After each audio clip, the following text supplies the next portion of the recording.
Wasiat Rasulullah Sallallahu Alaihi Wasallam yang menggetarkan hati dan meneteskan air mata. Sahabat Rasulullah Sallallahu Alaihi Wasallam yang bernama Abu Najih Irbad ibn Sariyah radhiyallahu taala anhu, beliau mengisahkan bahwasanya suatu hari Rasulullah Sallallahu Alaihi Wasallam pernah menyampaikan nasihat kepada kami. Sebuah nasihat yang menjadikan hati bergetar dan membuat mata menangis. Kami pun berkata, wahai Rasulullah Sallallahu Alaihi Wasallam, seakan-akan ini adalah wasiat perpisahan. Maka berikanlah wasiat dan nasihat kepada kami, wahai Rasulullah Sallallahu Alaihi Wasallam.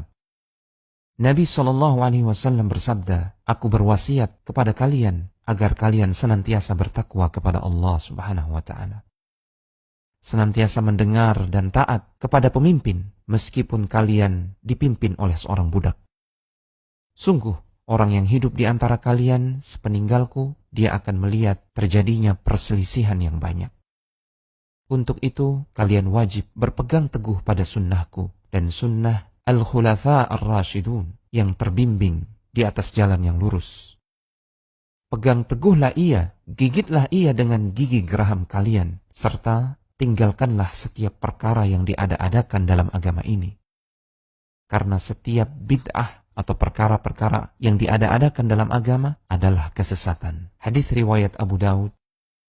Ada beberapa fawaid atau pelajaran berharga yang bisa kita petik dari hadis yang mulia ini. Yang pertama, hadis ini menjelaskan tentang metodologi pengambilan sumber ajaran Islam. Sumber ajaran Islam atau syariat Islam haruslah diambil dari petunjuk Rasulullah Sallallahu Alaihi Wasallam. Baik itu petunjuk yang turun kepada beliau berupa Al-Quran ataupun wahyu yang semisalnya, yaitu sunnah. Kemudian petunjuk tentang syariat Islam ini harus diambil juga dari para sahabat Rasulullah Sallallahu Alaihi Wasallam, karena merekalah yang paling faham tentang Al-Quran, yang paling mengetahui tentang maksud petunjuk Rasulullah Sallallahu Alaihi Wasallam. Dalam hadis ini, Rasulullah Sallallahu Alaihi Wasallam memuji pemahaman Al-Khulafa Ar-Rashidun, karena beliau menggandengkan petunjuk Al-Khulafa Ar-Rashidun dengan petunjuk beliau Sallallahu Alaihi Wasallam. Yang kedua, dalam hadis ini terdapat rekomendasi langsung dari Rasulullah Sallallahu Alaihi Wasallam akan kebenaran pemahaman Al-Khulafa Ar-Rashidun, yaitu Abu Bakar As-Siddiq, Umar ibn Khattab, Uthman ibn Affan, dan Ali ibn Abi Talib radhiyallahu ta'ala anhum ajma'in. Merekalah yang paling faham tentang syariat Islam yang dibawa oleh Rasulullah Sallallahu Alaihi Wasallam.